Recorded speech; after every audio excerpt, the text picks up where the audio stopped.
Salut tout le monde, c'est Thibaut et comme promis, on se retrouve pour la review du second chapitre de The Jojo Land, qui se nomme Le japonais sur l'île d'Hawaï. On débute avec une étudiante à vélo qui approche Jojo en lui demandant s'il lui reste du matos. Jojo, suspicieux, lui dit qu'il la connaît pas et qu'elle ferait mieux de se barrer.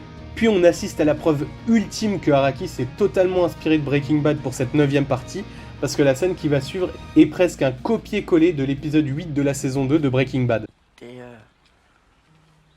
T'es vendeur? Je sais pas de quoi tu parles.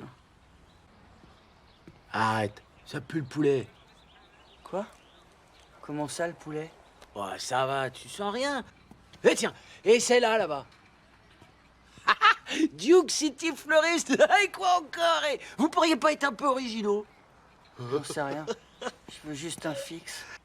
Pensez-y, les mecs. Ok. C'est bon, je me barre. Wow, tu vas pas lâcher le morceau si vite.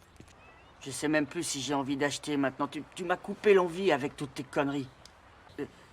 Si tu demandes à un flic s'il est flic, il est genre obligé de te le dire. C'est dans la Constitution. Vas-y, demande. Est-ce que t'es un officier de police? Non, je ne suis pas un officier de police. Police d'Albuquerque, t'arrêtes, couche-toi par terre! Ah merde! À plat ventre, par terre, allez! Oh non, merde! Couche-toi par terre, à plat ventre, allez! Quand j'ai lu ce passage, j'ai immédiatement reconnu la référence et j'avoue que c'est incroyable de voir ma série préférée qui a le droit à sa référence dans mon manga préféré. Bon, pour la suite, j'avoue que Jojo n'a pas vraiment de chance sur ce coup-là, ce qui retombe nez à nez avec les policiers du chapitre 1. Surtout là, ce dégénéré sexuel. Mais évidemment, vu le tempérament de Jojo, vous vous doutez qu'il allait pas se laisser faire comme ça. Donc il utilise à nouveau November Rain, il s'en sert pour détruire le sachet de drogue et faire fuir la police par la même occasion. On apprend qu'à l'école, lors d'un programme psychologique, Jojo est décrit comme antisocial et atteint de troubles de la personnalité, ce qui ferait de lui un psychopathe. Il coche presque toutes les cases du test, 18 sur 20, il est incapable de contrôler ses actions, absence d'éthique ou encore de culpabilité. Et il se demande si un jour il pourra être heureux. On se retrouve à l'aéroport d'Hawaï avec le fameux mec au hot dog du chapitre 1, qui s'est retrouvé au dernier moment inclus dans le braquage. Il est attendu par Dragona, Paco et Jojo, qui sont pas vraiment convaincus par son implication dans le vol. On apprend aussi son nom et son âge. Il s'appelle Usagi Aloaoe et il a 17 ans. Il décide de partir louer une voiture sans traceur GPS et dont la société est pas vraiment regardante sur les papiers pour pouvoir se rendre près de la villa. Selon leurs informations, le résident japonais ne sort jamais de sa location, donc ça va être compliqué de voler le diamant tant qu'il est là. Jojo fait donc remarquer qu'il y a une piscine à l'arrière avec des boissons et des affaires posées pas loin. Dragona lui répond que peut-être il ne quitte pas sa propriété, mais qu'il utilise probablement la piscine, ce qui va largement arranger la situation. Ils ont environ 15 minutes pour trouver le diamant. Usagi demande à Dragona de dire la phrase « Je veux des caméras ».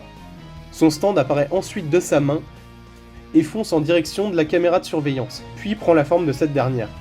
Le nom du stand est Mate Kudasai. Il se calque sur une chose existante pour se transformer en ce que désire quelqu'un d'autre que le manieur. Donc Usagi ne peut donc pas donner d'ordre direct à son stand, et doit le faire via le biais de quelqu'un d'autre. Il y a donc maintenant 2 caméras, et surtout 2 enregistrements différents, un vrai et un faux, pour camoufler l'identité du groupe de voleurs. On a ensuite un plan sur la piscine et le proprio que Jojo reconnaît.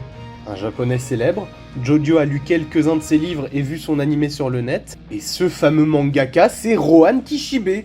Mon dieu, Araki. Et oui, le grand retour de Rohan. Oui, le Rohan Kishibe de la partie 4. Et c'est la première fois qu'il y a un réel retour d'un personnage de l'univers précédent avec le même nom et la même apparence. Il y avait évidemment eu des callbacks aux précédentes parties et des petites références dissimulées à travers la 7ème et la 8ème partie, mais là c'est le Rohan. C'est assez étonnant de le voir revenir dans cette 9ème partie, malgré le fait que Rohan continue techniquement ses aventures. Araki dessine régulièrement des spin-offs de Rohan, et il a même eu le droit à plusieurs adaptations, que ce soit en animé ou en live action, avec les The Spoke Kishibe Rohan. Et voilà ce qui conclut ce 2e chapitre. Et évidemment que je l'adore. La direction que prend toute cette histoire petit à petit, ça me donne juste envie de voir la suite. Et évidemment, on se retrouvera pour en parler. À la prochaine.